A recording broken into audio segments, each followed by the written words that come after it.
Yes, now you can start. Okay.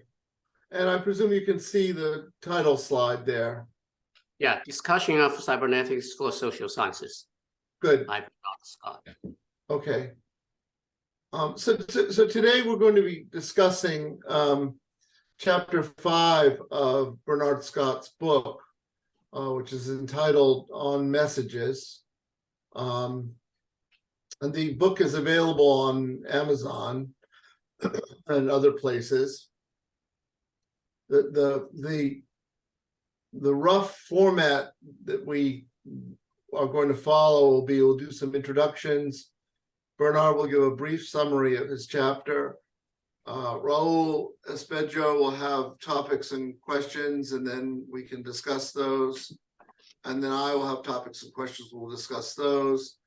And then the second hour, we'll have a break, and then the second hour, we'll have a discussion involving everyone from the audience. The contents of chapter 5 involve communication as coding. It's entitled On Messages, and it has to do with models of communication and conversation and human-machine interactions. So with that, I'll hand the forum over to Bernard. Or should we do introductions? Okay. It's Bernard speaking now. Shall I just say a few words? Yes, why don't we do introductions first? Okay, yeah, sorry. Why don't you introduce yourself and the book? I'm Bernard Scott, author of the book in my 70s now, and having spent more than 50 years being interested and involved with cybernetics. I wrote this little book to summarize what I consider to be key ideas and concepts from cybernetics that should be known about by social scientists, particularly psychologists, sociologists, anthropologists, and so on. And constrained by the word count, I managed to get 50,000 words agreed by the publisher. He wanted to make it 40,000. And so the book is very terse. Hopefully it makes sense, and hopefully it is helpful for the readers who are interested in learning about cybernetics. The particular chapter we're going to look at today is called On Messages, and it tackles the interesting topic of communication between people, between humans and machines, machines and machines, and so on. So it tackles the general concept, messages. Thank you. Thank you. Raul, do you want to introduce yourself? Raul is one of the participants in this meeting,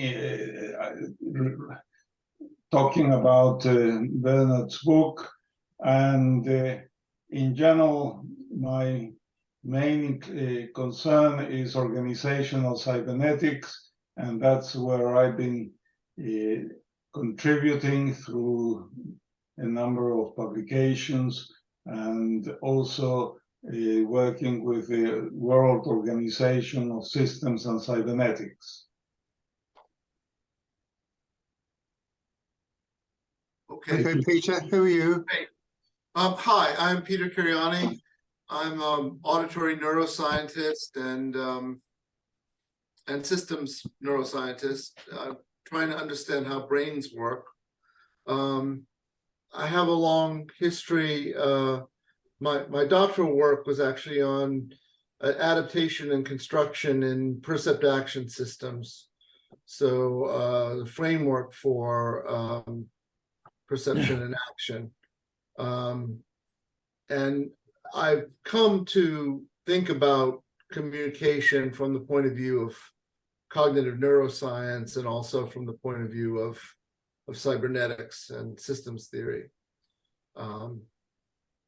So I'm currently semi-retired. I suppose I'm retired at this point from teaching, and I'm writing. So that's me. Raul, do you want to start the discussion?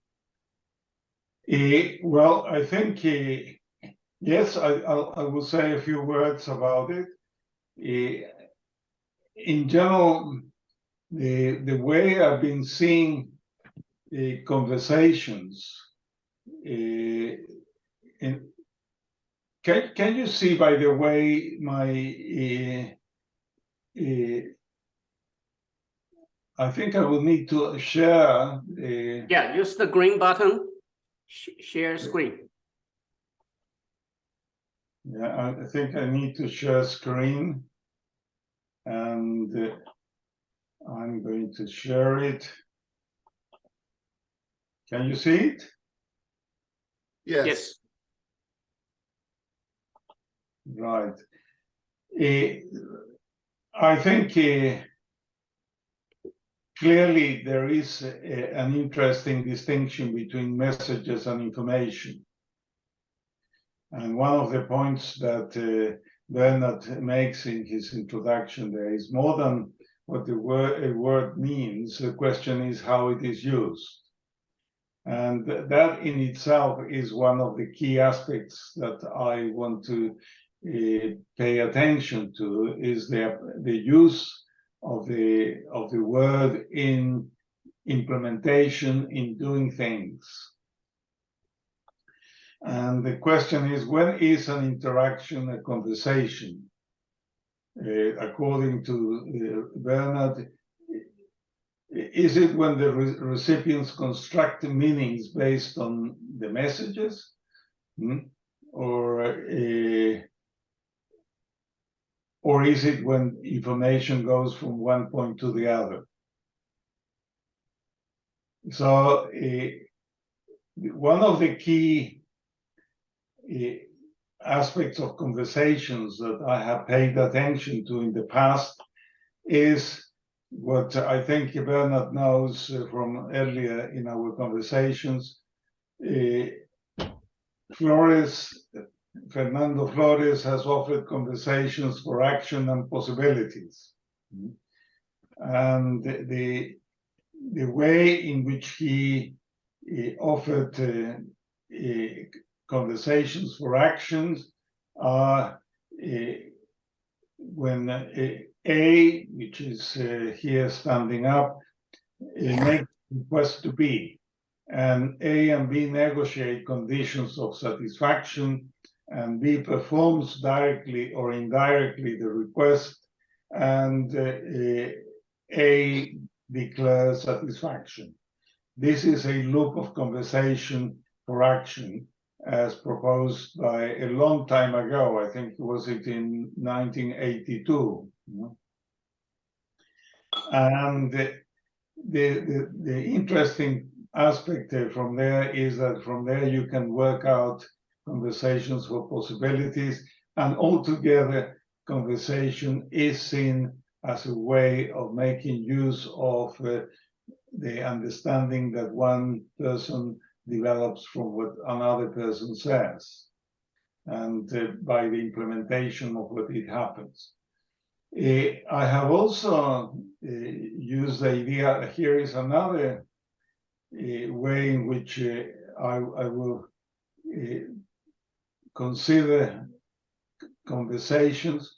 Now, here you can see a dance. Is a reciprocal action or influence of persons or things on each other. So is that according to Bernard a conversation, or is it basically coordination of actions? So these are the points that in one form or another I want to come to. And I would say messages as codes and messages as constituents of conversations. Different cases when senders and recipients are human beings or machines is another key aspect of what Lerna develops in that section. And perhaps for me, the most important, interesting aspect of reading the section is contrasting Shannon's and Pask's conversation theory, which is presented in section 4 of that section of the of part of the chapter 5. Particular attention and to man-machine interactions. So you can see that I have some aspects of coming from that chapter 5, and from there, perhaps what I found most insightful is the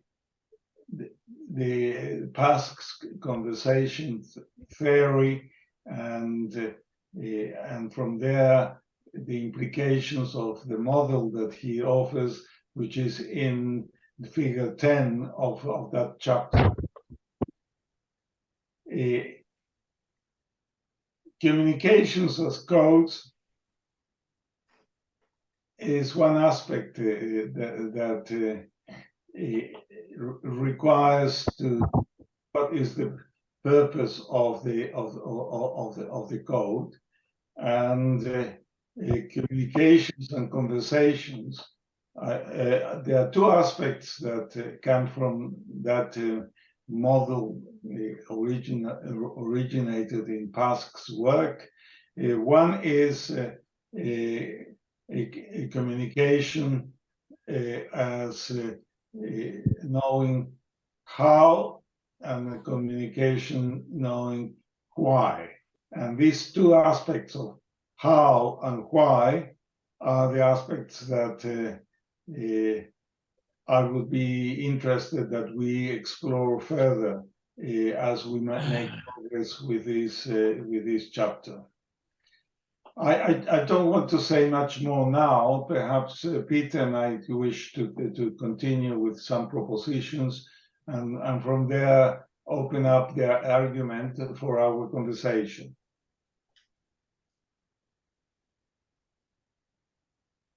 Okay, well, should I respond? Raul, Yes, would you like please, to? Okay, well, thank you. In many ways, you've summarized what's in the chapter, but obviously from your point of view, rather than mine, because you don't know. Do you know my mind? No. So I think I talk about the general business of messaging, and I distinguish it between the concept of codes, which are, if you like, with Shannon and Weaver, so-called information theory, which is a metric on the surprise value of a particular signal or message. You could call it a message if you like. I really want to set that out as a separate use of the word information, certainly for people who have not come across Shannon and Weaver's information theory, in about a matter of 2 pages, I try to summarize what it's about. I try to make clear it's not about me per se, or the pragmatics of a situation. It's just about the constraints on transmission of signals, basically. But more interesting is the communication as conversation, messages as playing a role in conversation. And here I do draw on past conversation theory. I also draw on some elaborations or approach to conversation adopted by Ranulph Glanville, who was also a student at PASS. Where, first of all, we're very much interested in interaction between human beings. I dealt with quite a bit of that in the previous chapter, chapter 4. There's a section called interaction, where I do quite a lot about interpersonal perception and how we read each other's gestures and utterances and so on, trying to make sense of each other. And in the context of 2 parties, 2 persons being engaged in conversation, trying to understand each other, I do, in this part 5, chapter 5, present what Pascal calls a skeleton of a conversation, figure 10. And it's this particular diagram is related to the work Pascal and I did on learning and teaching. In an educational context, we're interested in the processes of learning and teaching. But the diagram can be generalized. I need to make some points as to how that, right. So the first thing to note is that where in the diagram we've got two levels, why questions and responses and how questions and responses. These are logical levels. And the argument behind this is that as we speak one to another, as I'm doing now to you and you're doing to me, we continually move from really three different logical levels. At the bottom level is a modeling facility where I might build a model or point to something or draw a diagram. I might do something concrete and specific in our shared world to aid in your understanding of what I'm trying to get across. So there's my diagram. I'm trying to help it to get across. At the next level is the how questions, is how do you bring about the state of affairs being represented by the model or the diagram? So it's how to do something. So I could, for example, have a model or a diagram of a rifle, weapon, and then at the how level, I could show you how to take the weapon apart and reassemble it and fill it with ammunition and so on. Now, logically, talking about how to do something is at a different level from why, where you offer explanations, conceptual explanations in terms of, I say relations between topics. You would say, well, it's relations between ideas. I'm going to say, a rifle is a weapon used in warfare, and it's came about for various reasons. There's various reasons why it's situation where it can be used. I can say all sorts of things about the theory of weaponry at the theoretical level, but at some point I have to demonstrate what it is I'm talking about. And if I'm talking to someone, the person listening can always appeal, say, well, what do you mean by that? Could you show me an example? Could you, draw a diagram? Or if I draw a diagram, say, well, there you're talking about constraint. What do you mean by constraint? And we go into a conceptual. So it's moved between logical levels, and there can be even higher levels where we question, why, if you like. And all this happens in natural speech when we converse one with another. What past great insight is to see that there are these logical levels, and in artificial situations, like humans responding with machines, we can make these levels explicit, as in this situation of a learner and a teacher. So there are possibly further levels up. Why? But these are abstractions from a real situation of people in conversation, like as we are now. Now, the reason I've included a bit from the extracts from Ranulph Glanville, is Glanville writes very much about the dynamics of person-to-person communication. He doesn't talk about human-machine interaction. He talks about person-to-person, and he shows how, as we speak, we question each other. We carry out questioning to not just get understanding of what the other person is trying to say, but also to get an understanding as to whether or not the other person understands what we are saying. So there's a role in everyday conversations, what Pascal and I have called teach back, where you ask the other person in a conversation, what do you understand by? Do you understand what I'm trying to say? Could you teach back to me, please, your concept of what an understanding is, and then maybe we can develop a shared understanding of what we mean by an understanding. So there's a dynamic which has got a logic to it, logical levels, and a logic of interaction. And Glanville spells this out quite nicely, I think. Now, beyond that, the interest from the past is that we were building learning environments which served as surrogate partners in conversations, where the machinery ran algorithms. We called them heuristics at the time. Ran algorithms which prompted the learner to engage with the body of subject matter and understand it bit by bit in a constructive way. So there's a framework in there for how you structure the algorithms inside a machine so as to facilitate conversation with a participant about a particular conversational domain, about a particular subject matter. So looking what happens now, if you're a human being and you're interested in learning about quantum mechanics, you could go online and do a Google search and you'll find yourself reading bits and pieces and so on. You might come across a tutorial with some, you might choose to engage in a learning and teaching session where you contract to study the materials and then be assessed.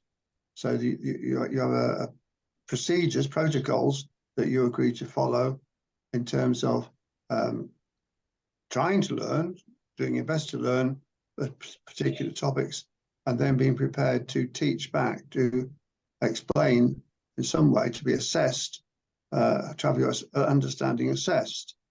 And there may be further constraints within the protocols which say, unless you show good quality understanding of certain topics, then you're not permitted to study the others, so it would be a waste of time and possibly confusing for you.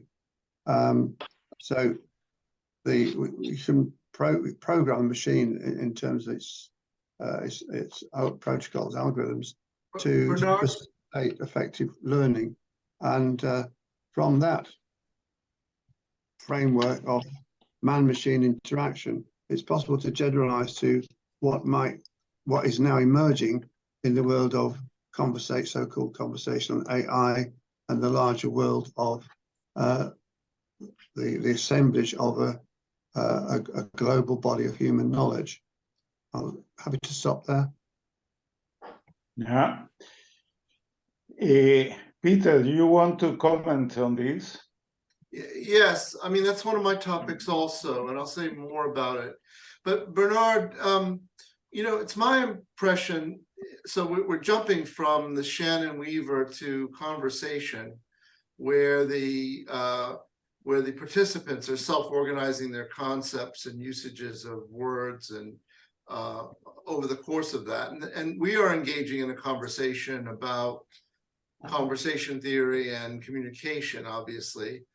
But I think most of what we would consider to be human language communication, speech communication, is not really conversation in the past sense, because the meanings of the words are established and pretty stable. And so we don't in everyday life, we don't wrangle through, do I understand your concept of, what it means to go to the store? Or... Dear, allow me to interrupt a little bit there. First point, in the section on interaction in the first chapter, I deal quite explicitly with the non-verbal aspects of human communication, which is part of the dance of conversation. That's the first point. Yeah. And second point is that in everyday life is full of pathologies of communication, usually inadvertent ones where there are misunderstandings, and people have to correct each other. They go along, they assume people know what they're talking about, and they discover they don't. And it's happening all the time, not just in our formal conversations, but in everyday conversations. And someone say, well, did you book a room for the meeting? Which meeting? Well, the one we discussed last week. Oh, what was that? People aren't wrangling about the meaning of meeting,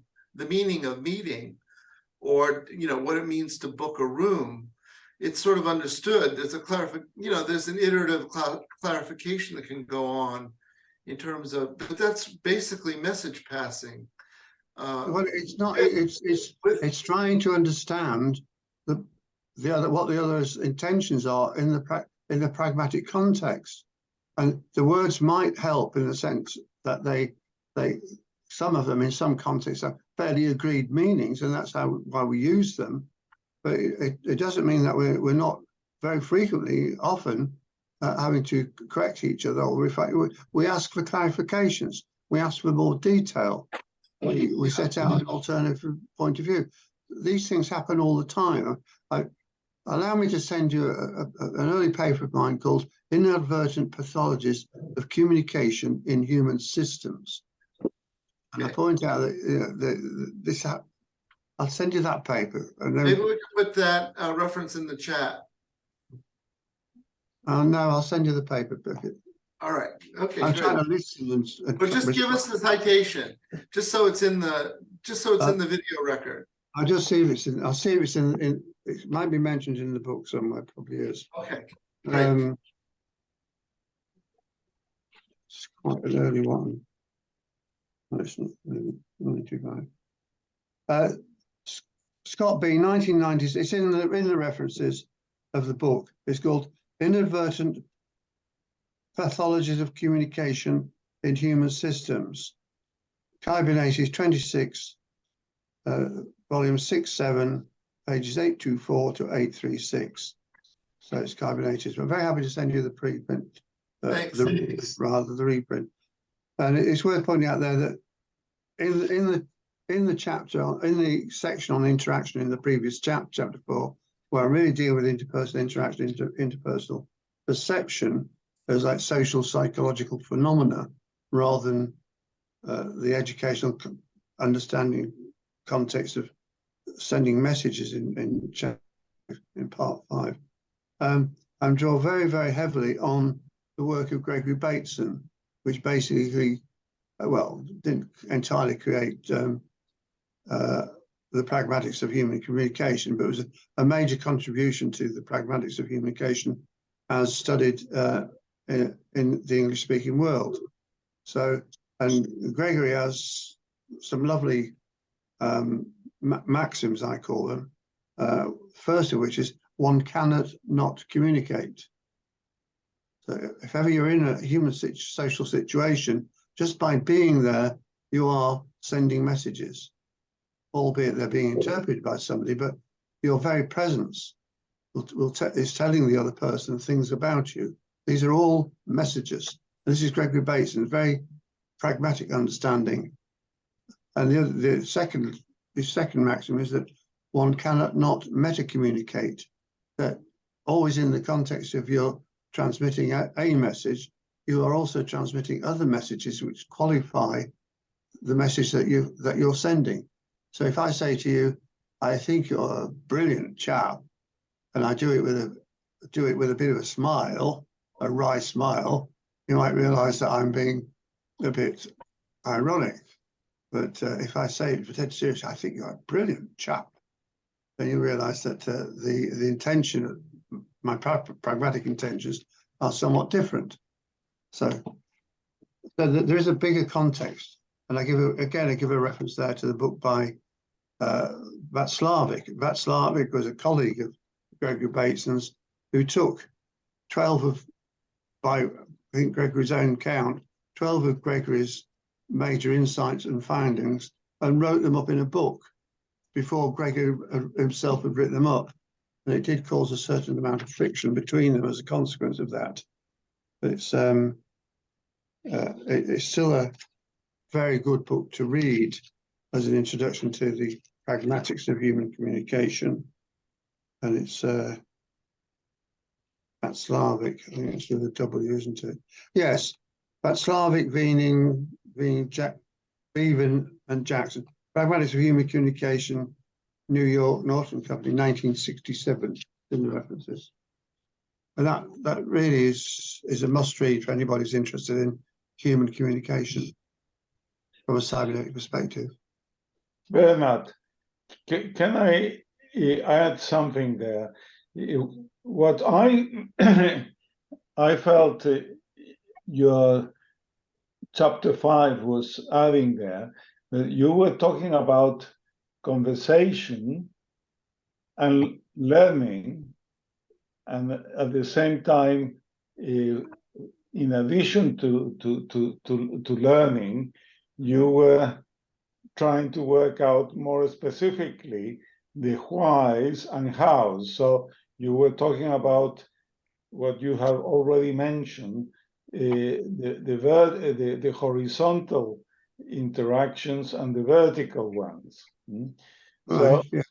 what is interesting for me is that when I went first to the chapter, I found that it was very, very strongly focused on learning rather than on conversations.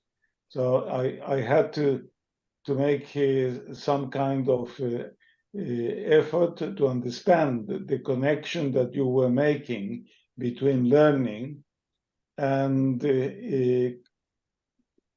conversations. One thing that I can tell you is I wrote with Marcus Schwanninger, who I saw him joining us at one stage now, a book called Organizational Transformation and Learning. So it was all about transformation and learning, and in learning, the main framework for that was the OADI model, which is observing, assessing, diagnosing, and action. And so that loop is a typical learning loop, which in a way is... Whose loop did you create that too? The loop, the OADI is assessing, and the O is observing. Then the OODA is the OODA loop. It's from military doctrine. It's how they use it when they train officers about tactics and so on. I'm familiar with that because I worked with the military. But the general form of that learning loop of observe, reflect, act, observe, that loop is from a particular American educational psychologist or writer on education who's very well known, and it's standard stuff in teacher training practice. And when in publications where I've had the space to do so, I often begin with that. I can't remember his name at the moment. Sorry. Well, I think there are several people connected to the OADI model. I usually begin with that one loop model as a way of then introducing a distinction between the why and how as a two-level model. And in fact, you can see this, how I use it in... This is very much related to the work at MIT, the work of Senge and his Chinese... Peter Senge, yes. Yeah. Raul, these people are simplistic thinkers. They come up with simple models and try to tell us stories to managers who wish to understand their organizations better. Compared to them, they won't know about PASS. They don't understand PASS, because PASS is probably the world's leading psychologist on the understanding of how human beings learn, the dynamics of human learning. So the other things, if you look at, I refer you to figure 13 on page 59 of the book. If you get a chance to have a look at it. Yeah. I refer to this. It's a two cycle model where the why and the how are distinguished, and it's based on a couple of books written by Nicholas Rescher, a philosopher of science in America. He's probably written about 100 books in toto, and influenced past thinking. And this two-cycle model makes a distinction between the why and how. And so in one loop, you've got metaphysical assumptions, theoretical interpretation. You've got the conceptual stuff going on in your mind and your brain. And in the other loop, now, you've got the pragmatic consequences of what you're doing, So it's a two-loop model.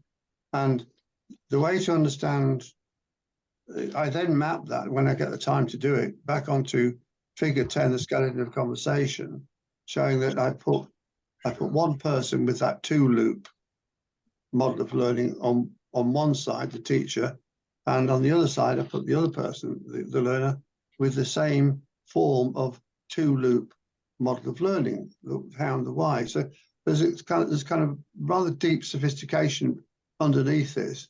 And I think no, I think I don't disagree at all with that. The only point I wanted to make, Bernard, is that in that book, which I wrote with Markus Schwanninger, yes, we use extensively the OADI model of learning. And if you go into that book, you will find that we spent a good deal of time to give in depth to the model, so that it wasn't just accepting the superficial loop. no, okay. But really, the point I am interested to explore with you is how do you see the connection between conversation, learning, and essentially the model that you offer in Figure 10, which goes to the ideas of how and why. So in a way, it would be helpful for me to see how is it that you see the connection between learning and conversations. Oh, okay, right. This is does conversation inherently require there to be learning on the part of one? Sorry, Peter. Peter, it'd be helpful if I could respond first. Well, I'm trying to clarify his point, because I think I have the same query. Okay, well, we're talking about we're looking at Figure 10. Now, to get to the roots of that, we need to go back to past cybernetic understanding or conceptions of human learning. And many years ago, when he was in kind of his middle period, shall we say, in the 1960s, he wrote a long technical paper called Man as a System That Needs to Learn. And he was one of the first people in psychology who had a special interest in psychology to provide cybernetic models of the human motivation to learn. And the argument basically is that human beings, like all other organs, are dynamic systems, continually processing variety, and that if we get bored and then we go and look for stuff. So we're built in. It's built in this need to learn. Okay. Now, on top of that, as a psychologist, Pascal is interested in how human beings learn and how they learn together. So part of the story is about how human beings converse together, as in Figure 10. But the other part of the story is that Raul, if you stop sharing, I can put up Figure 10 right now. I have it on my screen. Raul, are you going to share? Are you going to share Figure 10? Yeah. Yes. If you need to stop sharing though for me to share it. Yeah. Go ahead. Still not. Okay, Peter. Well, I tried. It's not letting me do it because Raul, you're still sharing. I'm still sharing. If you want, I can get off. Well, Peter, we do not need to look at Figure 10 at this minute. Right. Carry on. And thank you. I was halfway through a sentence. Well, a thought anyway. Right. So well, the first thought is about amongst humans, we're built to learn. We're curious, like cats and chimpanzees and many other creatures that learn to be curious. Otherwise, they get eaten. Of course. And so we've already talked about conversation between humans, but the other part of the past model, which we've not touched on at this point, is that past models the individual human being as being in conversation with herself. So the internal dynamics of a human learning, when a human learns, is that they are in a conversation with themselves about things. They are proposing problems. They set themselves problems and then set about looking for answers. And they interrogate a variety of sources, which could become a colloquy, like a conversational colloquy of thought, which they eventually distill out into a specific thesis, an answer to a solution to the problem. So there's that larger context of the psychosocial alongside the biological dynamics of being a self-organizing system who eats variety.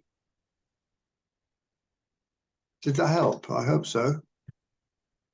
In terms of learning and conversation, how they are related. We are continually learning, and we're continually conversing either with others or with ourselves, or with our perceptions of others that we carry around with ourselves as we think. I mean, I am in an existing conversation with both Peter and Raul from previous conversations.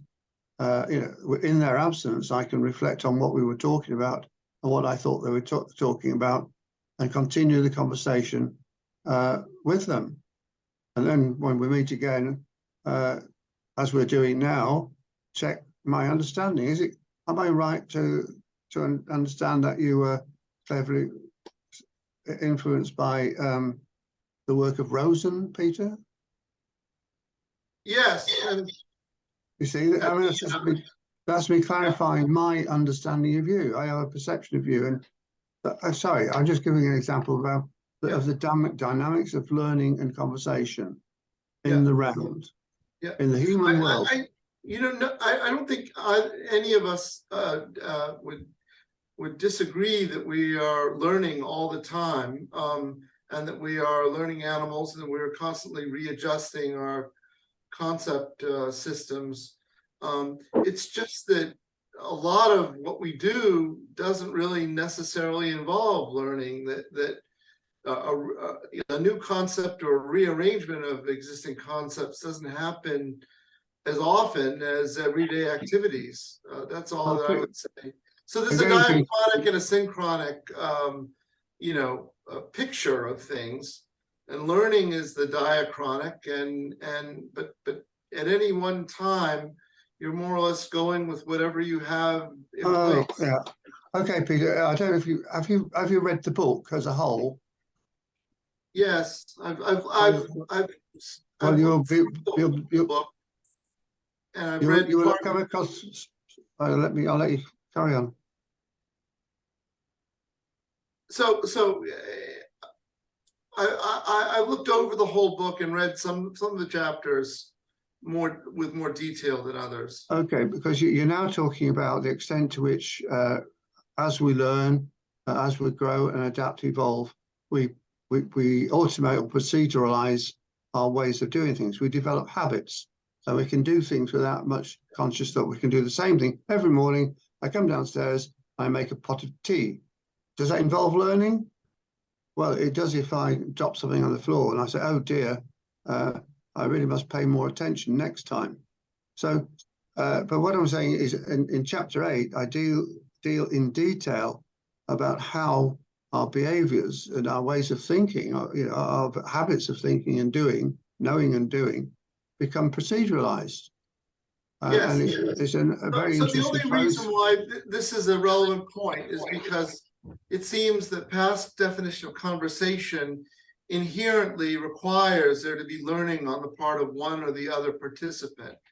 Well, if there isn't learning, it's just message passing and interpretation using a stable set of interpretive procedures.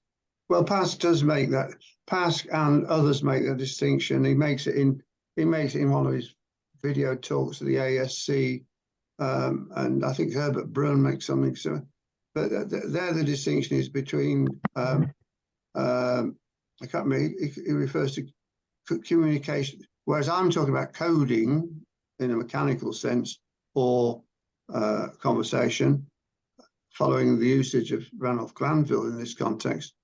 Pask in a couple of places makes a distinction between communication as just message passing, like mechanical robot-like interaction between humans, like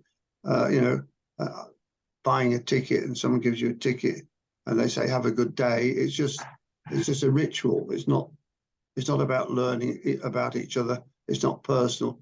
And if people engage in these kind of impersonal interactions, Herbert Bloom goes as far to say that one has to engage in acts of anti-communication to jolt them into life and wake them up so you can actually speak to a human being rather than a robot. So there is this distinction made by them using the labels communication and conversation, or in Bloom's case, communication and anti-communication as a way of triggering conversation. Now, I don't deal with that in the book. I just make this basic distinction between coding and conversation. But agree entirely with there are contexts and situations where humans treat each other impersonally, and they go some ritual. And of course, at the extreme, we have situations where human beings treat other human beings as objects to be done with as they wish, as subhumans, if you like. I've just been, we're today is celebrating the 75th anniversary of the liberation of Auschwitz. I mean, awful things can happen between so-called human beings, and the role of communication in those contexts is a difficult. It's not an easy one to think about, but it's the assumptions on either side. I mean, if you've got a Nazi guard who's been brainwashed into thinking that certain ethnic minorities are subhuman, the whole context is different, and he may mechanically do what he likes with them. It's difficult, but these are aspects of the reality of human life, human interaction, and some situations. Never again, not to anyone, and not for any reason. Well, it's happening all over the world right now. Yes. In various places. So we should probably. Can I just come in, Peter? Peter, are you through with what you wanted to say? Yes, I'll stop sharing. I just want to put up that figure. Yeah, because so, you have the issue that I have tried to bring up is communication, conversation, and learning. The three aspects. And one of the issues that I would like to develop some insight is how is it that you can build up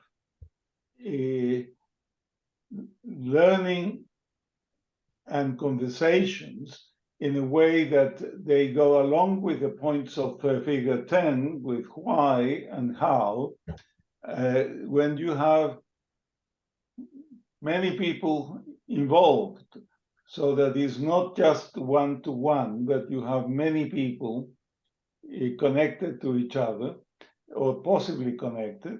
And at the end of the day, what we want to have is a good grasp of how conversations help the learning of that community of people, and how they help to produce a better outcome to the situation that we are dealing with. So would you like me to respond to that, Raul? Of course, yes, indeed. You can come whenever you wish. I thought you were talking to Peter. Yes, of course. Yeah, I mean, this is the real world. It's why I look at this past contribution is that by, as it were, analysing in detail the form and the dynamics of conversation and learning processes, it shows us the detail of what's entailed we interact, and it helps us to see, as I've just been saying to Peter, why things go wrong or don't go as well as they could. And the sort of important principles here is that, first of all, people in conversation, in proper social interaction, not in some kind of robotic mechanical thing, as we were talking about. But in proper conversation, people are always learning about whatever else they're learning about, they'll be learning about each other. If I sit in the classroom and being instructed about how to use the highway code, of course, I'm paying attention to the diagrams and the explanations being provided by the teacher, but I'm also thinking, how old is he, how old or her, you know, what is his background? Why is he doing this job? Does he do it every day? I mean, there's all sorts of questions. And maybe at the break, I'll go and ask him, you know, are you local? You know, whatever. But we're always, human beings tend to be curious about each other, know each other. And as pointed out by many, many, many people, particularly in chapter 4, part 4 of my book, where I reference Gregory Bates, and I also reference Lang, Phillips and Lee, Ronnie Lang, the psychiatrist, and their studies of interpersonal perception. And it's possible for people to have very wrong ideas about each other. They think they know each other when they don't. And this can lead, this again, as mentioned already, the paper I quoted, this leads to pathologies of communication. And I worked on, when I was an undergraduate, I've said this before, I've mentioned it before, Raul, I worked as an organizational psychologist studying communication flows and breakdowns in organizations, in a fabrics factory in particular, and in a hospital.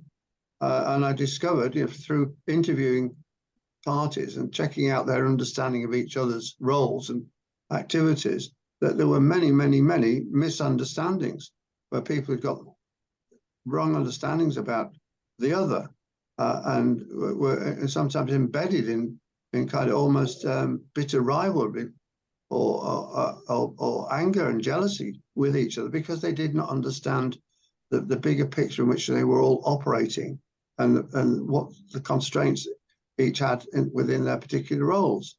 So in my experience, these things happen all the time in organizations, and you need, what's his name? My professor at the time, the Canadian psychoanalyst who wrote about management, got his name. Anyone know? Oh, this is annoying when you get old. Don't Anyway, worry.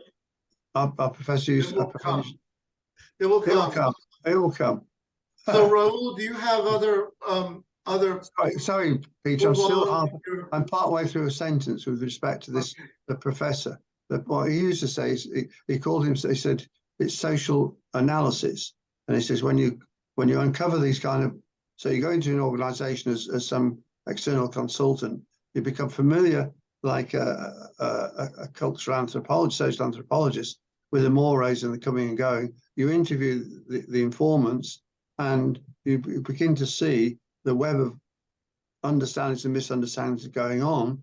And with the right kind of facilitation and feedback, you can engage people in conversations, and in conversations with each other, in which awareness is raised about what the issues are, and the participants in the organization can begin to work on improving the situation. They become aware of what's going on, and they take greater responsibility for the overall culture or ethos of the organization. So yeah, that makes a lot of sense, Bernard. But Peter, let's see, Peter, you wanted to add something there? Well, do you have more slides? If so, you should. Before I go into more slides, I want to go back to Figure 10, and so you see that what you say, Bernard, in that figure, and what comes from right. Figure 10. So yeah, Raul and yes. colleagues, may I comment something here? Because there was this argument between Bernard Scott and Raul Espejo before, and they were not sure which model is better and all that. And they did that the model that was in our book, Raul, it is not shown here, but I want to show it.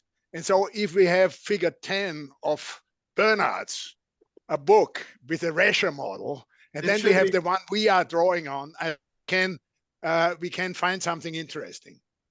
So Go ahead. if you are the head today, aren't you, Bernard? Beg your pardon? You are the moderator here, or is it Raul? We are the moderators of We are. So if all together, We are everybody agrees, self-organizing. you give me a moment, and I would draw on what I said. Whose slide is on now? Mine. I can stop sharing.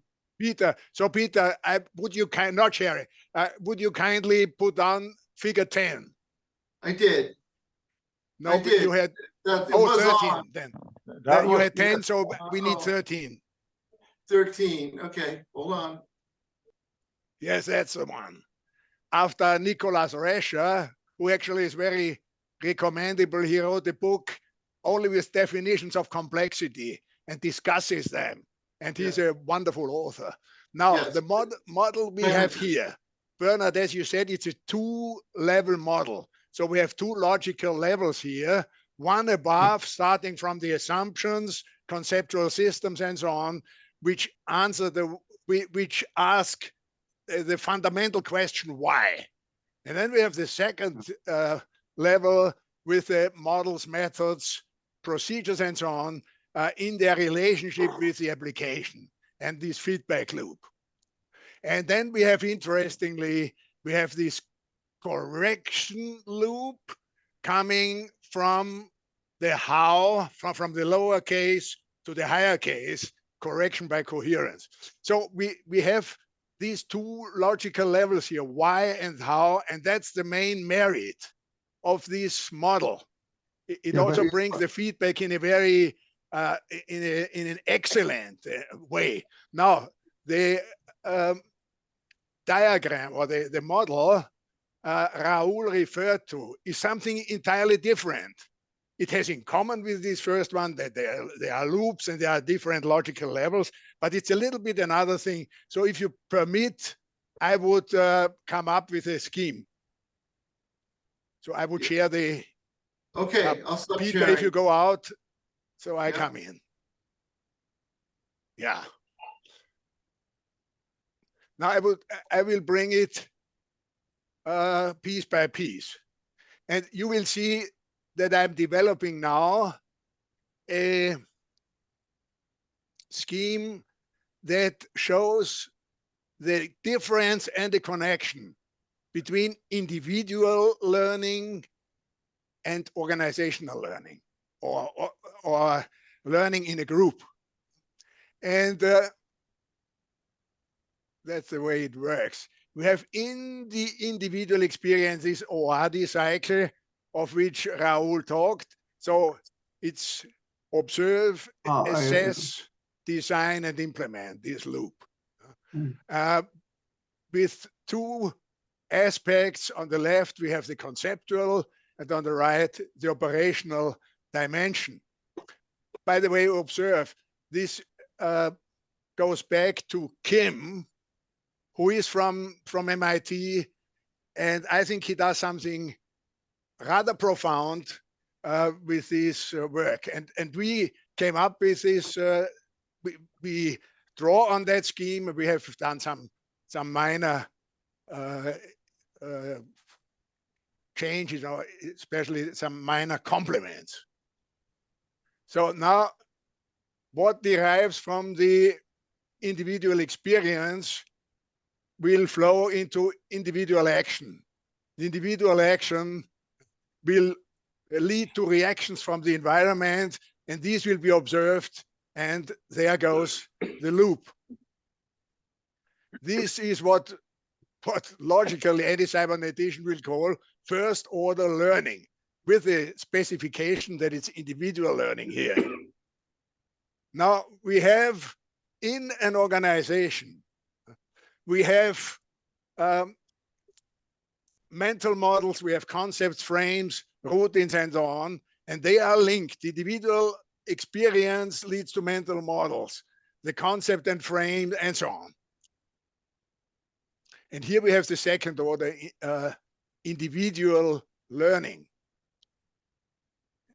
And what then comes is organizational action, which is always something coming out of many individuals in a new form, the form of an organization, which is a different logical level. And we have the organizational action triggering reactions of the environment. And that's what we call first order organizational learning. And finally, we have here level of organization, identity, routines, processes, and shared mental models, which link to the same aspects at the individual level. And here we close the big loop and conceptualize this way the second order organizational learning. Then we have, well, I don't want to go into this. So there are types of non-learning here, of limited learning, which we can locate in this scheme, but this goes too far, and I don't want to go into it in detail. Thank you. Well, I think, I Okay, hope. Marcus, Yes. I think this clarifies the idea of the OADI loop. What I really would like to further a little bit is this connection between why and how, because that is what I saw fundamental to Bernard's figure 10. And one of the points, if you keep that, one of the points in all these things is that the why, if I go back to Bernard's paper, the why is about purpose. Isn't it, Bernard? Is it the why is about purpose? Are you? As I said before, Raul, this hierarchy of why over how can be extended up. So you have why of why. So in the context of a learning experience, you learn how to do something. So you learn how to build a magnet, an electromagnet device, and then you learn some theory, the why conceptually. But above that level, you have the why of why are you doing this in the first place? You're doing it because you've been ordered to learn, master this material, or because you have an intrinsic curiosity about electromagnetism, and so on. So the number of why levels, and they can be explored too. And this goes back to a chap called Laurie Thomas, who studied self-organized learning, or tried to facilitate self-organized learning. And in his interactions with students, young students, he would interview them, ask them why were they studying the subject they were studying? Why were they in college doing this course? And in some cases, when they tried to reflect properly and explain why they were doing what they were doing, they realized they didn't really wish to be there. They'd just gone there out of habit by following the rules and routines laid down by their teachers and their parents. So the whys can go up and up. But yes, somewhere in the why is that. But I see no distinction at all between when you're referring to when Marcus referred to the conceptual and the operational. I mean, it's the same distinction between why and how. One is something, and I must thank Marcus.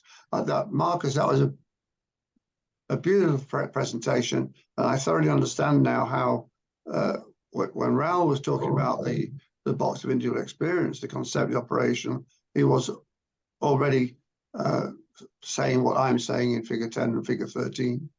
Yes, and one point I want to discuss with you, Bernard, is this idea of the whys is one of the main aspects of an organization's work.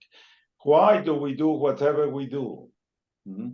And the why is the discussion of purpose. And this discussion of purpose is what leads to some form of conversation that I'm particularly interested, and I wanted to somehow compare it with your own notes about it.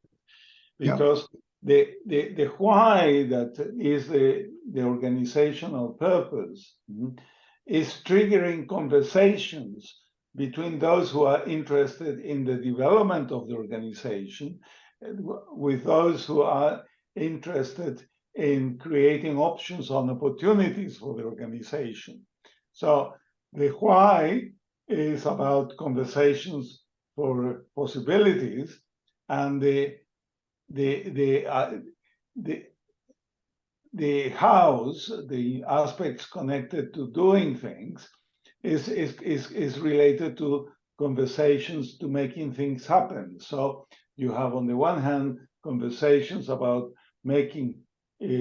creating opportunities and actions, and the other one is to making them happen. And that connects very closely to the ideas of the viable system model. So when you perhaps have heard me in other contexts to talk about the conversations for the whys as being the conversations about building up the opportunities for the future, building up the possibilities of the organization in its environment, and all of that. And when I am talking about the how, I'm talking about how is it that these whys that are somehow connected and agreed upon by the people in directing or operating in the organization as a whole, how is it that they are producing them and making them happen? So the connection between why and how is not only a model as described in figure 10 that you have put in forward, but it's also a discussion of how is it that groups of people come together and work out the whys, and groups of people somehow discuss and check all these options for the whys and produce things that will make things happen. One extra thing that comes with that is that these are recursive ways of looking at conversations. So you have global conversations dealing with the purposes of the organization as a whole, but then you have what you discuss in your paper as the vertical conversations, where things are not only related to the totality, but are related to aspects that are somehow helping to understand better what is the situation that we are dealing with. So that's the idea of vertical communications, and naturally you have the horizontal conversations. There is recursion there, where people produce eigenforms, which are the ones that help to see what is that is possible for the organization in its environment. So what I wanted to make was a connection between the whole notion of conversation, communication, and in the end, learning. And that's what you have done, but I'm offering a different way to look at these aspects of learning, conversation, and communications. Well, I mean, this is the beauty of cybernetics, is that one can have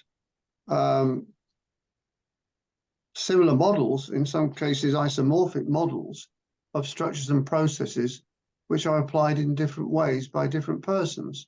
But we can see that there is a unity here, and certainly now that Marcus has set out the larger framework of what you both have been working on, talking about, I can see how essentially the ideas map one to the other. I think it's rather beautiful because Pascal used to say, oh, well, you know, he could, as it were, apply conversation theory to the VSM and make it, you know, kind of a conversational, from a conversational theory perspective. But he never set that out in detail. Well, what you and Raul, you and Marcus have got is doing that. But just before I go say any more, I'd just like to point out, now this is an example of where we go to the next level up in our conversation right now. We go to the meta level and converse about the conversation that we've been having, that we're having. And I say, the conversation we've been having is a very good example of how in conversation, we go to the how level, we look at models, operations, and procedures in order to clarify each other's thinking. We have Before we go to the meta level, though, could I present my Peter, please. topics for discussion? I mean, the problem with the meta level is that it's not grounded in concrete examples, and sorry, Peter. Lost in the clouds. Several times now you've interrupted when I've been partway through a sentence. Well, I feel that it's not helpful. Well, we only have 45 minutes left, and I'd like to at least present the topic. I considered the point I was trying to make, that we have been engaged in an example of what conversation theory says conversation is about and how the why work is an important point to make. We are a living example of that, and you and I right now are a living example of some kind of misunderstanding. It's not a misunderstanding. I don't believe it's a misunderstanding. Well, I just want a few minutes to put some topics on the table. I wish we had done this at the beginning, but you know, what happens is in these conversations is that they can go on, and there are 10 other things that we could be talking about that we're not talking about because they haven't been put on the table yet. Well, it's another case of where you need to keep going to the meta level to review the topics that are being talked about and are still to be talked about. One has to maintain a kind of strategic map of the whole domain in which we are operating as to where to go next and what to do. And if there's no one moderating and we're moderating ourselves, we have to engage at that level and say, well, shall we next go to Peter? Peter, would you tell us what you're thinking right now? Yes, go ahead. So, can I have the screen? Stop sharing the screen and I'll share my screen. As you're doing that, Peter, I'm going to initiate a comfort break, which we should have had yes, 20 15 minutes ago. Yes, good. All right, Yeah. so 5 minutes and we'll come back. Right.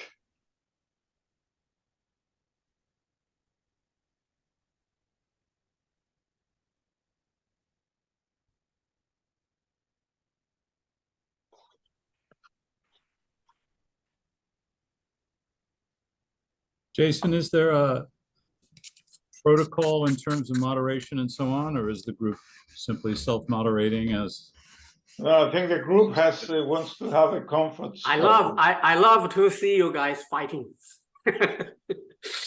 So you're Well, saying we have enough time. No Oh. problem. Well, we're No, not. you didn't we're answer not my. fighting. Excuse me. I asked Jason a question. Oh, What yeah.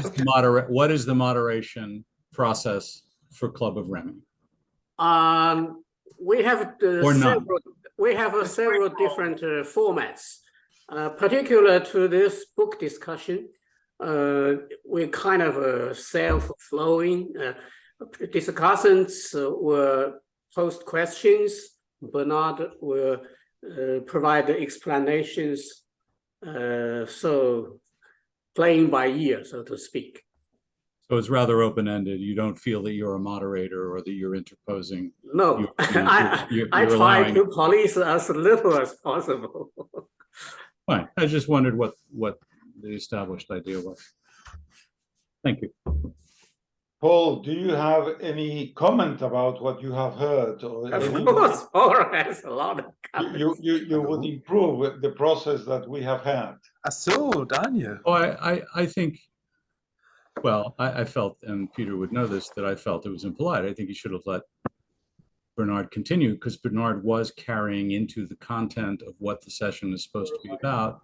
And as someone said, it was, maybe Bernard said, it was an elegant example of being what you wanted to talk about. Peter, if you're talking, we can't hear you. Okay.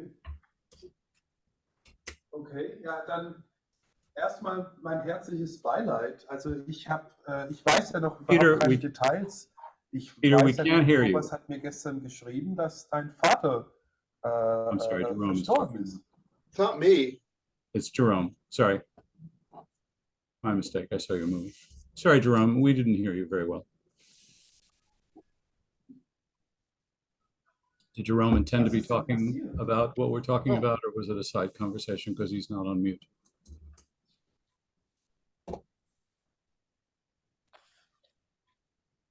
I don't think Jerome intended to be talking. And before you guys arrive, Bernard had explained that his healthy condition was not very good. He's currently having a very bad neck pain.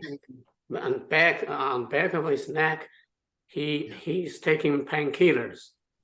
So that probably is one of the Weil er zu lange Sauerstoff verloren hat? Can you oder put was? him on mute, Jason, if you're the... okay.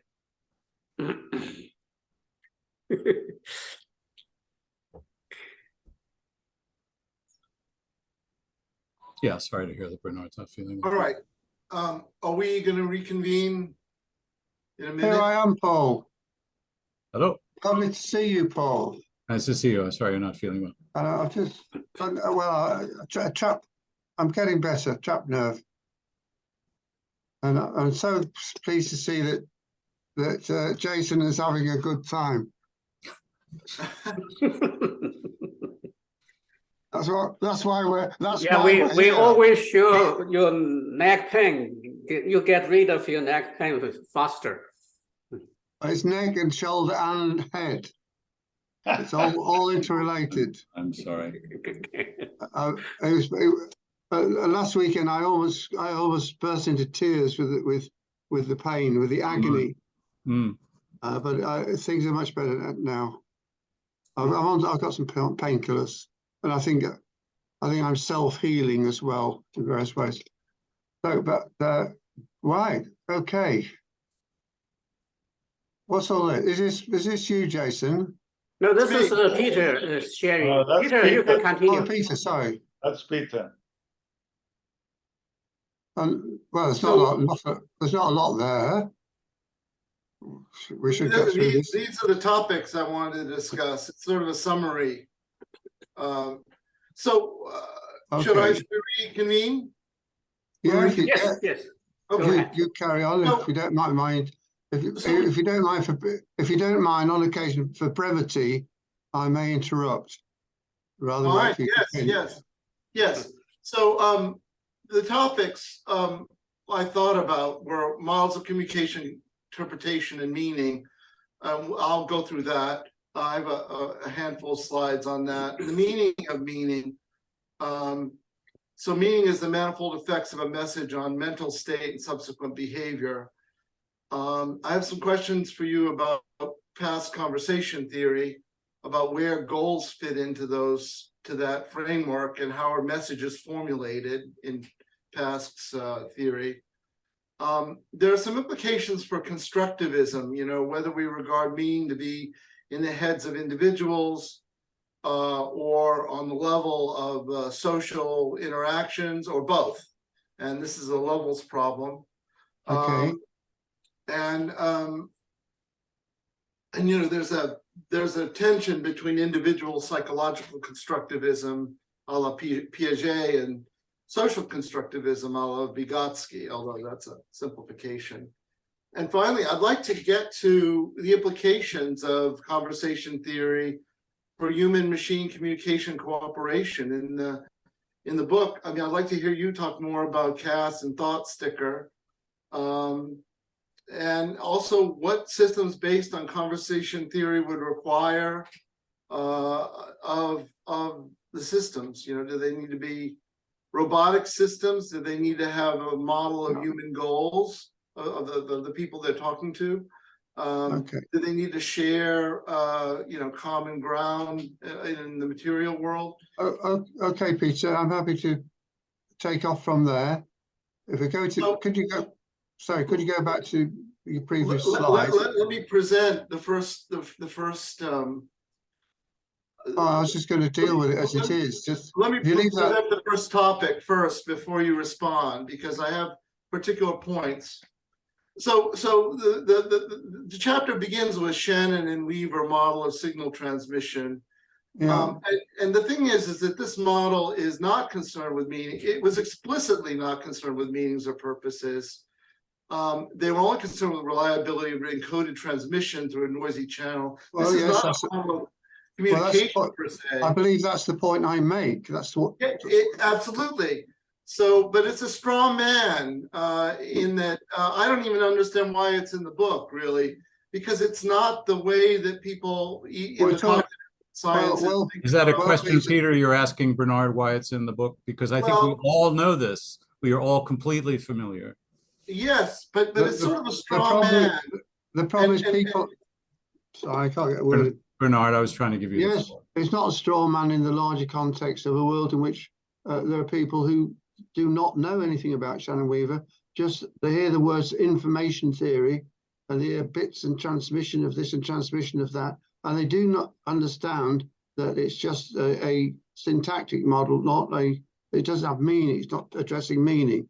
Yeah. And it's a continual business, a battle to disabuse people of their misunderstandings. So But that's why it's in the book. there are models that do involve meaning. In fact, so I'm an auditory neuroscientist, and you know I'm familiar with the encoding of the neural coding of speech, and thinking about how speech is recognized. That's not a meaning problem either. That's a message reception problem. Well, Peter, this is the problem. We're using this word coding, which it confuses me all the time because it's got various meanings, if you like, or usages in different contexts. I mean, people write codes, create codes. Some people mean it by writing a computer program.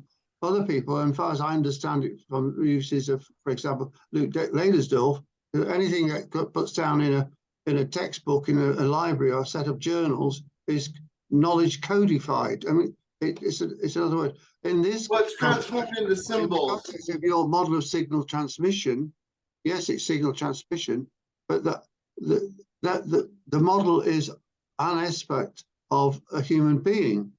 So within the larger context of this is a model of how human beings function. Somewhere you've got the brain. No, Somewhere all you've right, got.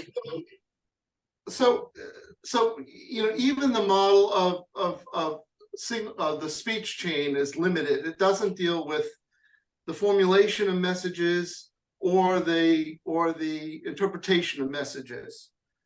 However, in the cognitive neurosciences, you know, you have to take into account. They take into account, you know, the speaker goals. What is the intent of the speaker? How is a message composed in terms of the conceptual formulation of it? How is that translated into a sentence, words and phrases and sentences? And then how is it produced?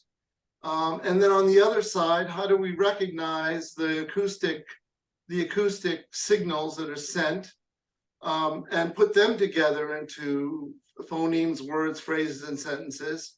And then what do we make of that in terms of the concepts? What is the conceptual meaning of that? And ultimately the pragmatic meaning. What does it, why does what the message tells me, and I interpret it as what does that matter in terms of my own goals? So, you know, the Shannon and going from Shannon and Weaver to conversation theory. So conversation theory, my thing's not advancing. Oh, there. Going from conversation theory to conversation theory, in past system, as I understand it, you have constant reevaluation of the concepts, reorganization within each speaker and listener, contingent on the course of the conversation and clarifications that go on. So it's a learning model, and you can have learning on different at different levels. On the recognition part, if someone's speaking with an accent, you adapt to the accent. If you're composing messages, you adapt to and you choose the words and phrases that you think that your listener will understand. I think when we have fixed interpretive structures, that's the normal case. But well, when I've already disagreed with you about that, Peter. Yes, The yes. normal Well, case. this was the point I was going to make. What this ends up being is each person has a private meanings, which are idiosyncratic to their own concept system, and they also have mental models of public meanings. So if you think of the meaning of cat or dog, it's different for a cat lover or a dog lover. Well, Peter, can we proceed? Some of these things this is like communication studies 101. I'm not sure. Well, it is, yes. What you're heading for. But you're jumping from Shannon and Weaver, which doesn't have any interpretation at all. There's no meaning. Jump from Shannon and Weaver. I distinguish Shannon and Weaver from a different domain. You know, that's it. That's all I do. Let Peter finish. Well, so all I'm saying is there are private meanings, and this has come under the rubric of a language of thought. But Fodor sort of monopolized that, and I discard many of Fodor's frameworks and things. So it's not a Fodorian language of thought, but it's a general language of thought that subserves language use and comprehension. And so if we want to reliably communicate a message and elicit a reliable behavioral response, we use the means that we know are common to just about everyone. If our purpose isn't reliable communication, then we can use private means and say whatever we like, and it doesn't matter, more or less. This distinction between private meanings and public meanings is important. And I think that it's a question of whether I think it's embedded in past system that each individual has their own set of concepts and interpretations of whatever. Allow me to interrupt there, Peter. Let's try and get to what your understanding about. In Pascal, a P individual is an ongoing process of conceptualization, which is conserving itself as a system, continually learning and evolving, and includes within it the system's own model or concepts of itself. So that is a psychological individual in past terms. So yes, it's a system of concepts, and amongst the system of concepts, there'll be classifications between what I think Peter's concepts are, what I think Raul's concepts are, what I think King James's concepts are. I mean, yes, we all carry with us culture, vast amounts of some of which is shared and some of which is our own personal construction or developments. But each of us, one way or another, is carrying. Thought is huge. I mean, I don't know how we measure it, except we need a brain to do it. What I hear, Bernard and Peter, Peter, in a way, I felt you were saying that the introduction to the Shannon and Weaver model, as presented in the chapter, is not at the same level as the discussion of the conversation theory that follows from Pask's work. So is that your main point, Peter, that perhaps the Shannon and Weaver model, either you would like to see it further developed in the book? Well, I'd like to see an intermediate. I'd like to see, you know, again, it sets up an implicit false dichotomy between this coding theory, which I don't think is Shannon and Weaver, because Shannon and Weaver doesn't have interpretation and doesn't have formulation. There are no purposes in this model on either speaker or listener end of things.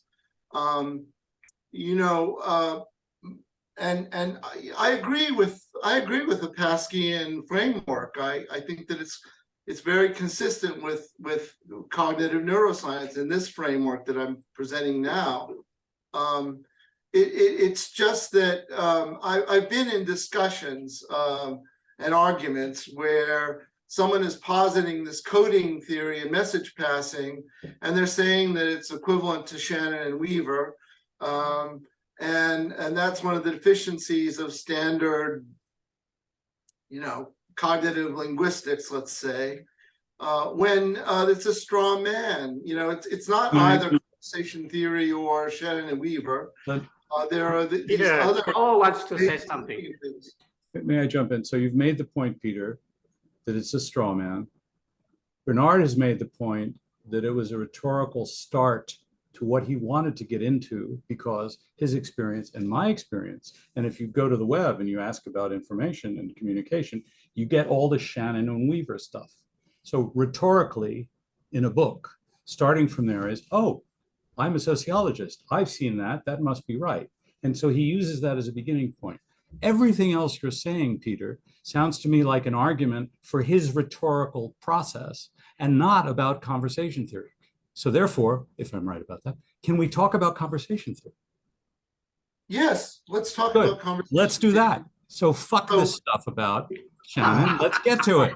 Yeah, I agree. You said 5 times it's a straw man. We get it's a fucking straw man. I could not agree more. So stop prevaricating. Let's go. Please.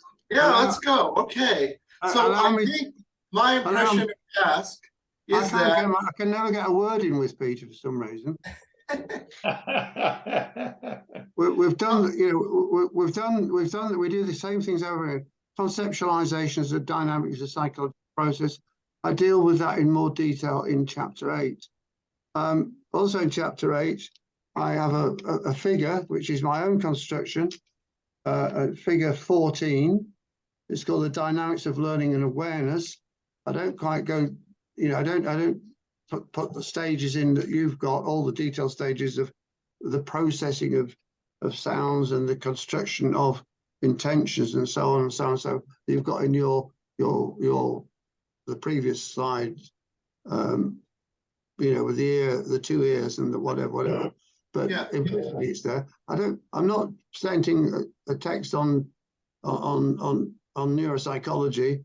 I'm barely managing to get any cognitive psychology in there at all, but I managed to get some in. And we'll get to chapter 8 in due course. About conversation theory is, does Pask have, you know, in terms of the concept changes that are going to go on in the course of a conversation, does Pask have explicitly represented goals of the speaker and the listener? How do those play into the conceptual reorganization? Because, Peter, when I look at accounts of conversation theory, it's all about the concepts and not about the goals, I guess. So that's what my question is.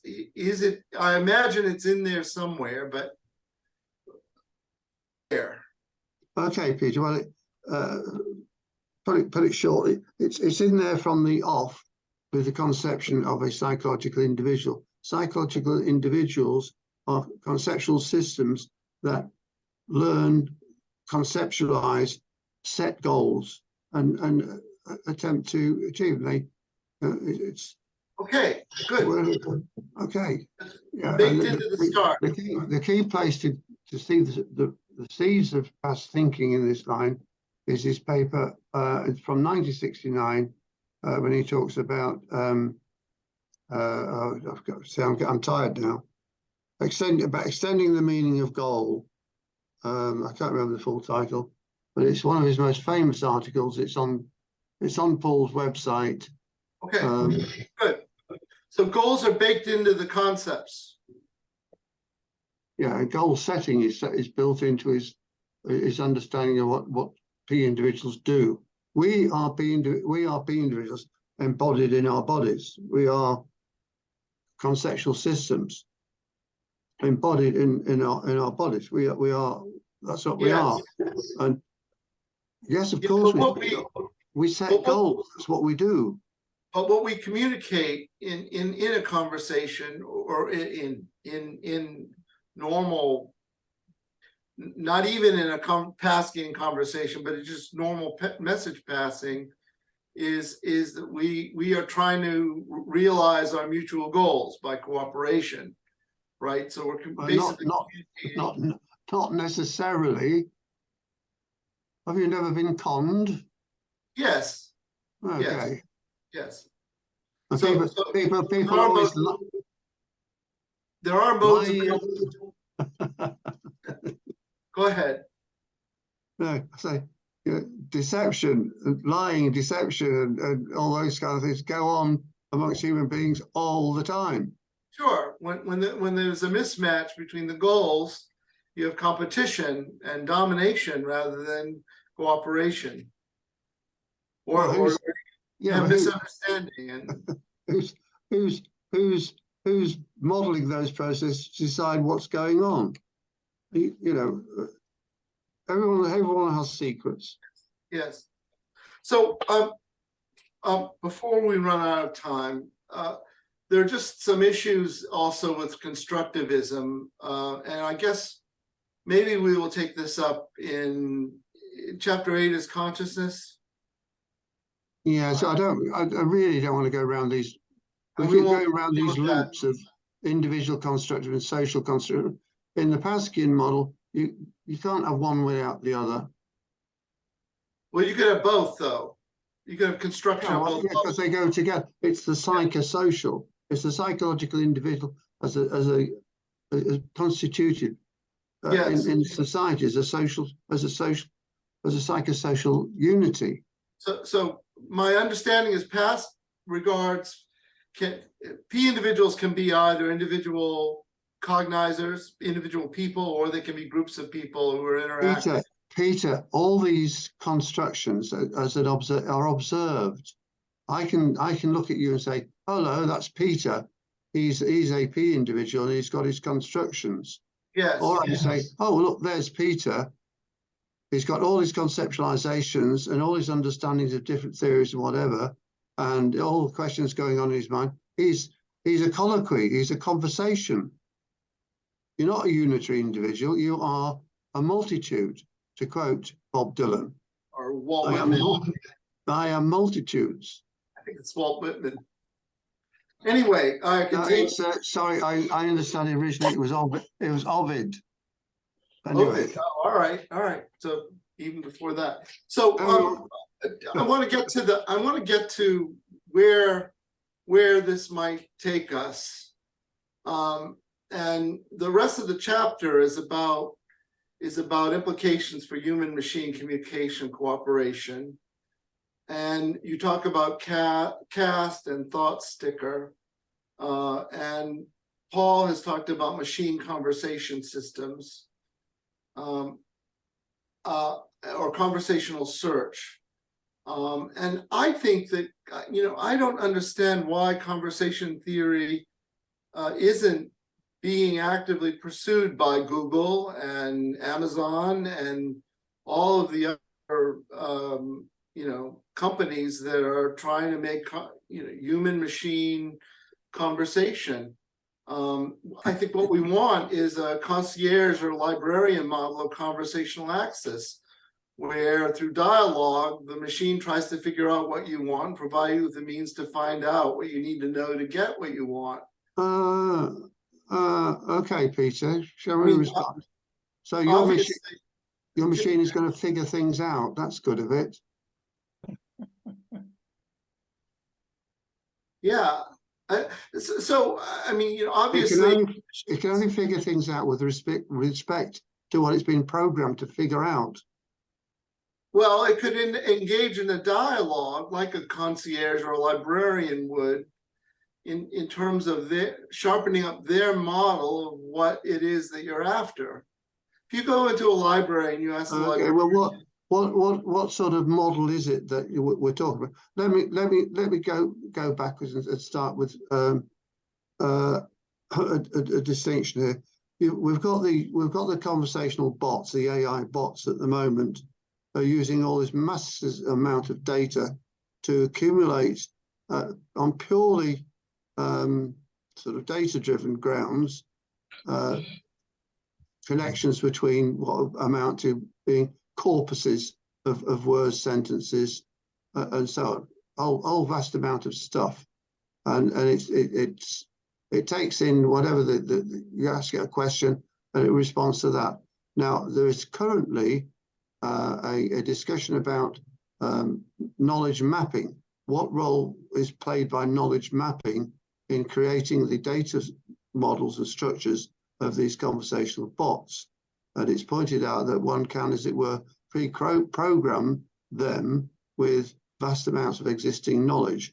You might give it a book of quantum mechanics to read or something, and it then will be able to converse with someone else. They're already doing this, and to some extent there's already success. And that idea of having some kind of pre-structure or feeding in structure, or helping it create structure, has already been going on for 2 or 3 decades or more with the semantic web, where they talk about constructing ontologies and topic maps and all sorts of things.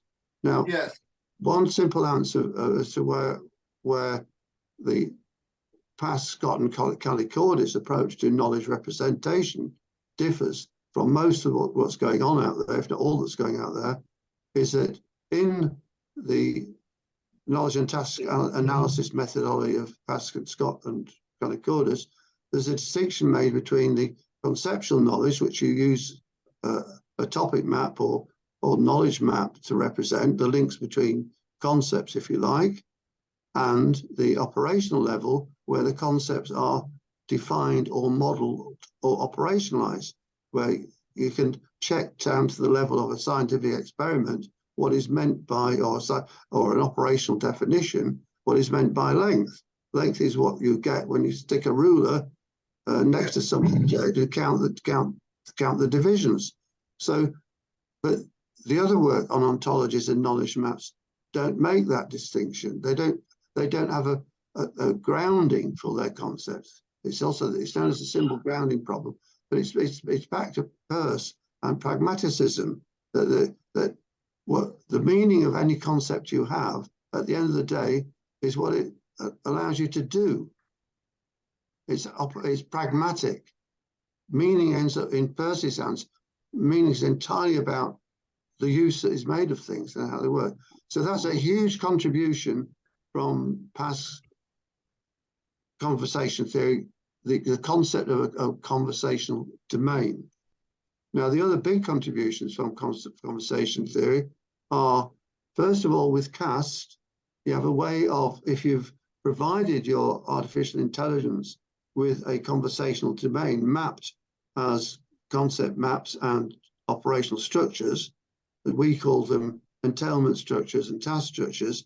If you provide your AI with that models, and your learner says, I want to learn about those concepts, I want to learn about quantum mechanics, the system will then teach you in a structured, systematic way in which concepts you're invited to study concepts, and then your understanding is assessed And given in the to and fro of assessing and teach back, the machine deems you've passed the test, you can go on to the next level. And you may be able to do this on several topics at once. You can work holistically, you can do all sorts of things. Now, those are the CAST heuristics, the conversational heuristics, for helping someone come to understand a domain which has already been modeled, already exists as a set of concepts and a set of operations. Now, the converse of that, please allow me to continue, Peter. The converse of that is the thought seeker approach, where you take someone who already has a body of knowledge, like your good self with respect to audiology and stuff like that, and say, the AI wishes to engage with you and help you externalize your knowledge as relevant knowledge maps and operational detail in terms of models, diagrams, and so on. So it's a mirror images, if you like, or complementary. On the one hand, the CAST system can help a learner master understanding of existing concepts in a knowledge base. And on the other hand, the thought sticker algorithms protocols can help an expert who knows stuff externalize their knowledge into representations which can be used by an AI, conversational AI, in due course for someone who wishes to learn about that. So we in a sense, Peter, the thought sticker would be taking your existing knowledge about a particular domain, in this case, audiology, whatever. Auditory systems. Okay, so I am tired.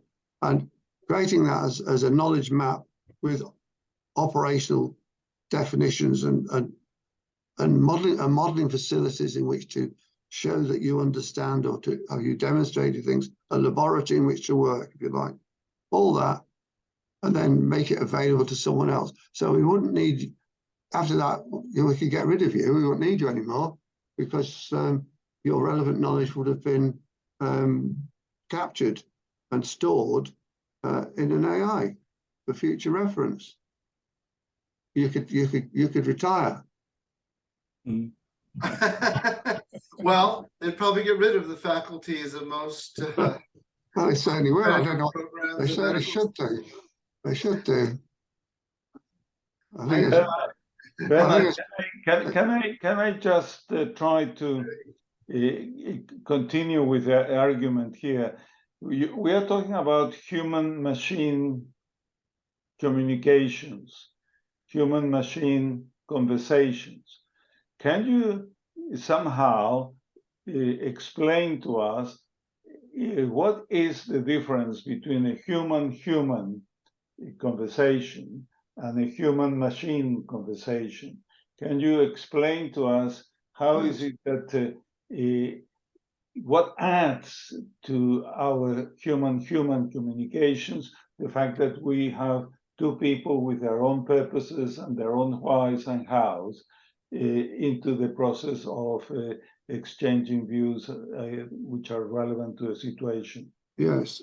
Okay, Raul, that's very, very easy to do, because in that sense, as you described the different, humans and machines, there's no such thing as a human-machine conversation. What you have is a broader class of events known as interactions. So I can interact with a machine, I can interact with my computer and press buttons, but I'm not, and even if you ask me a question, as it were, as part of a protocol, it says, I fill in some form for it in response to some queries. I'm not conversing with the machine. I'm conversing in some abstract sense with the creator of the protocol. But this is in your chapter, in part 4, is essentially about human-machine conversations. So you are saying that human and machines do not converse. So what is the purpose of having that in the chapter? Oh, well, what would we have to do to machines to get them to be able to... Raul has asked me a question. Please allow me to answer it. I'm elaborating on that question. Well, you are interrupting an exchange between two human beings where they've contracted to try to understand each other. And what gives you the right or the authority to step in and say, you know better than both of us? No, I didn't say that. I'm Well, asking us that's a the corollary implication. Let me allow in one sentence. They allow me to answer Raul's question. Then you can intervene as much as you like.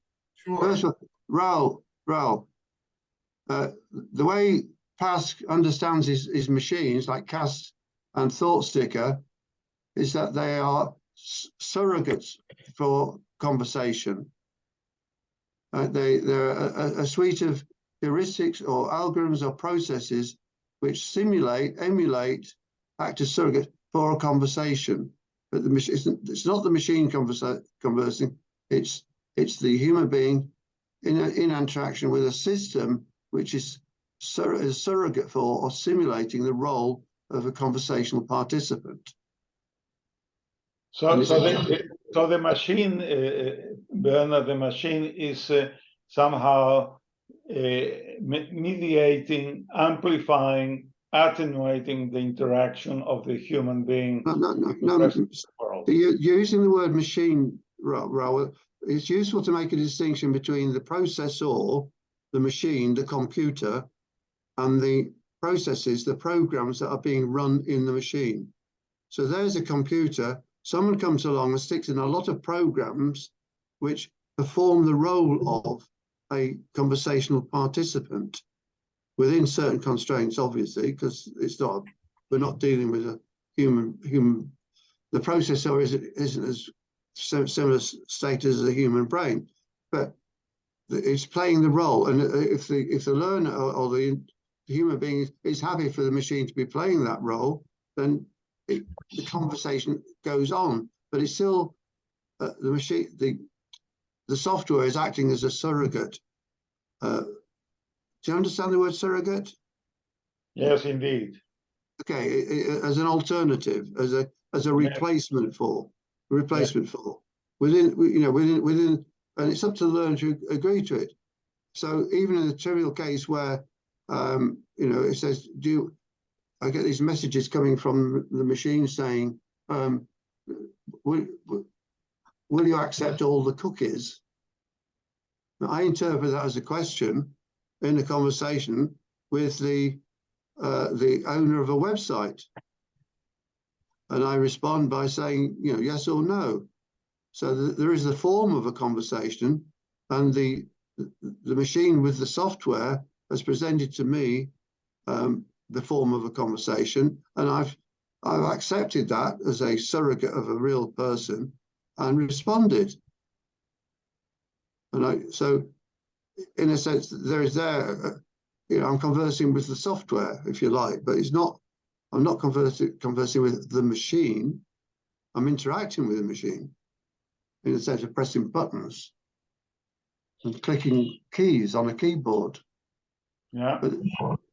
But all the meaning is in my head, where I'm assuming that when I answer questions like, will you accept cookies? I'm having a conversation with the owner of the website or the programmer of the website who put those questions in there.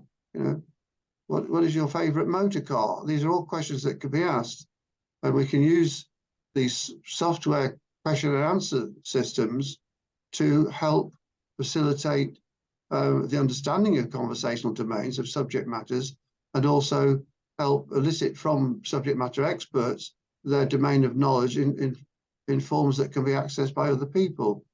And this is a sort of standard business in a sense of what education does.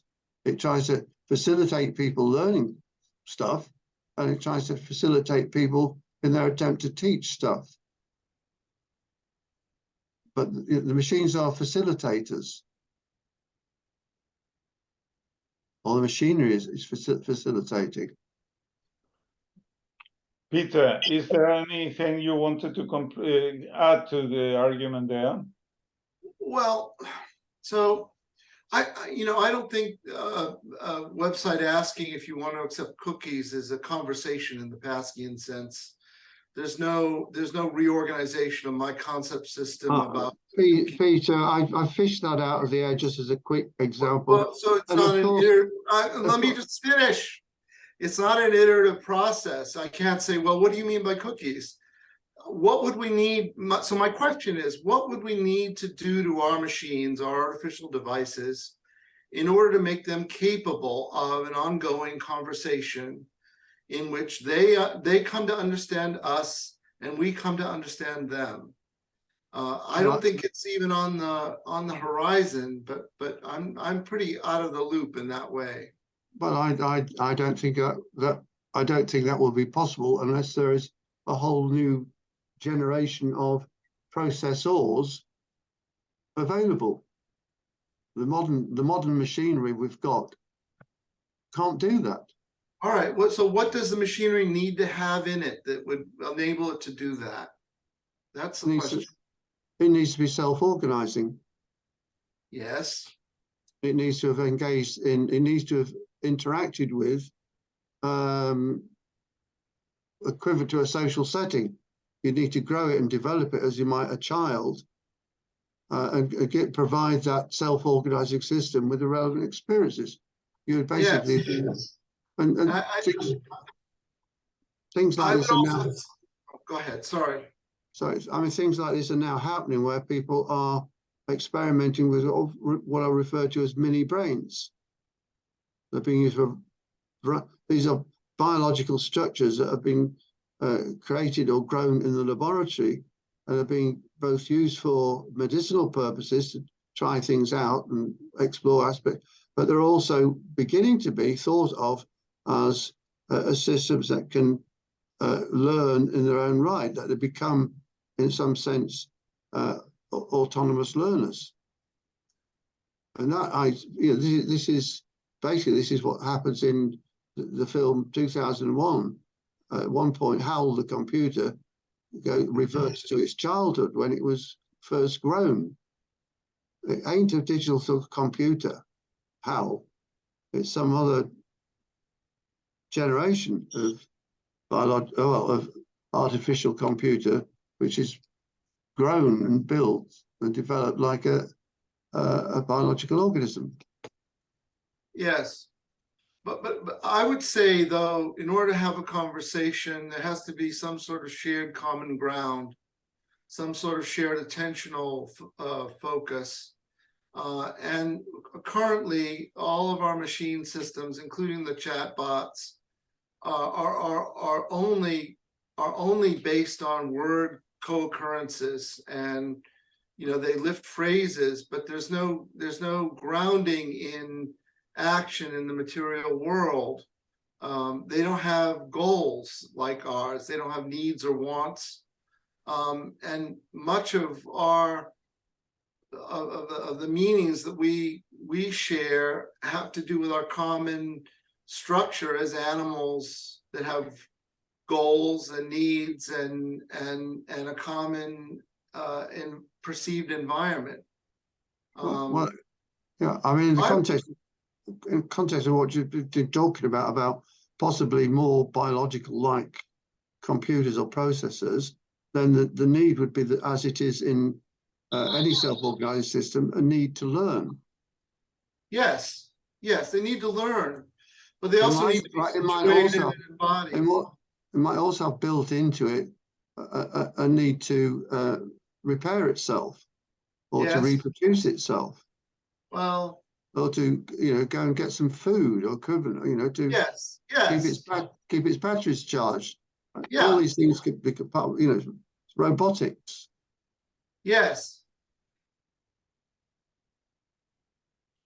I think until the computer systems are interfaced to the world in a manner that's sort of like the way that we interact with the world, we still won't have they won't have grounded semantics that are similar to ours.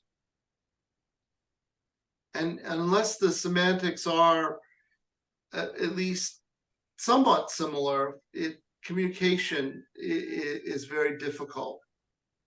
Peter, Paul needs to say something. Need is a little strong, but I was willing to jump in. There is a paper by Pask that I was just trying to find a good way of showing. which appears in Negroponte's Soft Architecture Machines, in which he lays out what I would call an architecture of interaction. And he proposes that if a machine could interact with representations of goals as well as representations of means to achieve those goals, then it could have more of a conversation than we have with machines today. And in particular, it could facilitate the act of designing. And that was his purpose. So in the context in which you can put enough, you can stuff enough in the old AI sense, not in the sense of vacuuming up billions of text things and turning into chat GPT, but rather in the sense of there are rules about architecture, there are constraints in buildings, there are elements and aspects that you can imagine building purpose networks about into a machine, and then have exchanges about whys and hows, which of course must be coherent with each other. That's the whole point, right? How I do something has to be coherent with what I want to do, the why. The why and the hows have to be coherent. Bernard's written about this eloquently for a long time. My point is there are alternatives, there are intermediaries, I should say, between human to human and this crap we have today that people call conversation. But it requires a domain orientation such that it can be narrow enough to put shit in there at levels of why and how such that would go. Now, Bernard, I don't know what your feeling is about that paper in Soft Architecture Machines, or whether it's particularly interesting. But, so this is I'm trying to make a bridge. I'm looking at this slide. It says number 5, implications for human-machine communication and cooperation. That's Peter's slide. Is it Peter? Yeah, I'm not showing anything now because I can't show screen. So I think I'm still looking at Peter's things. And Do you want me to stop sharing? Yeah. No, I want to say that I'm so busy listening to Peter and talking to Peter, I didn't really get time to look in detail at this slide. I mean, it's got, I don't know. Well, go ahead. 20 lines of text on it, but I mean, it's basically you're saying it all there, all the relevant things. I think we're more or less in the same place when it comes to the the vision for the future. Yeah, definitely. Yeah. And you and Paul were thinking about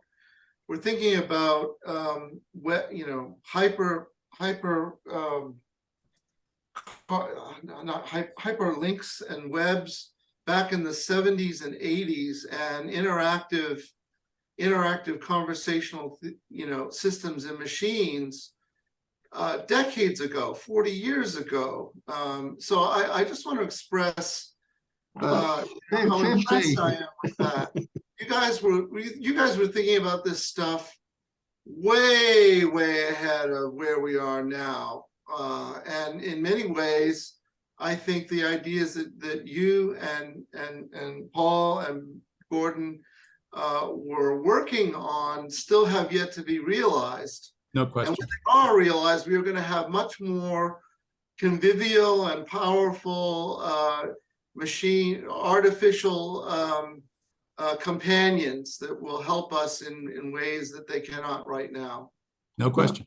Well, just my final thought, because we're over the 2 hours now, is I've shared this thought with Paul already, is that I was thinking about these recent developments with conversational AI and so on, but I was also thinking about the larger context in which we human beings need help and support in what we're doing, and we're being obliged to learn more and more and more about how the biosystem works and what it needs, what we need to do with the biosystem if we're going to survive as a human race. And if we don't, by aspirational requisite variety, if we don't generate sufficient variety to manage our world, we'll be gone. And so as that's going on, we've got this increasing interest in conversational AI and things that AI can do, how the technology can help and support us. So there is if you like, an ongoing requirement for us to become smarter as human beings. And if the proper conversational AI of the past can contribute, I'm sure it will. It will eventually, inevitably, we will be turning to more and more sophisticated forms of computer facilitated support. Hopefully before we switch the lights out. Exactly. I'm not so confident with this. For the last time. So I want to put in a plug for the book.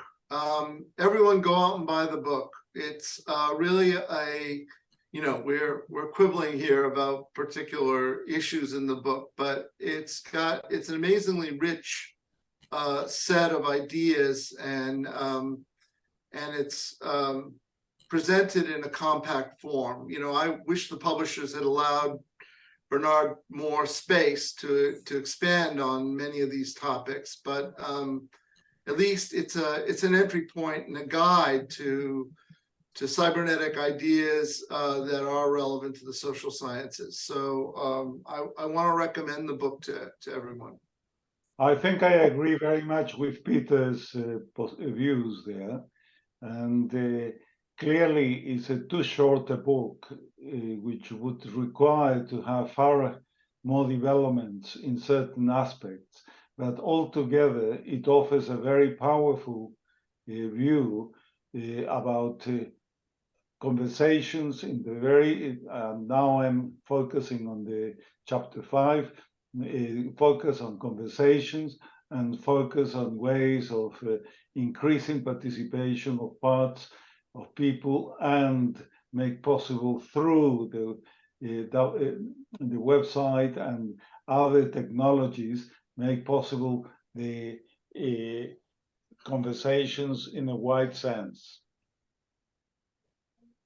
Well, thank you, Raul, and I thank you for both you and Peter for being participants today and helping me learn much. Particularly from having Marcus alongside you, Raul, has helped me better understand your work with VSM, and in its own in a slightly different context of making the world a better place or helping the world survive. We've all got the same aims, really, at the end of the day. Yes. So thank you. Certainly, I think you have made a fantastic contribution. Thank you very much, Bernard. Thank you. Okay. Thank you so much. See you next month. Thank you, Jason. Bye-bye. Get well soon, Bernard. Pardon? Bernard. I think get rid of your neck pain soon. Oh. Your neck has to improve. Oh, yes, thank you. Thank you. Feel better, Bernard. Okay. Bye-bye, everyone. Thank you. Bye. Bye-bye. Right, yeah. Take care. Bye.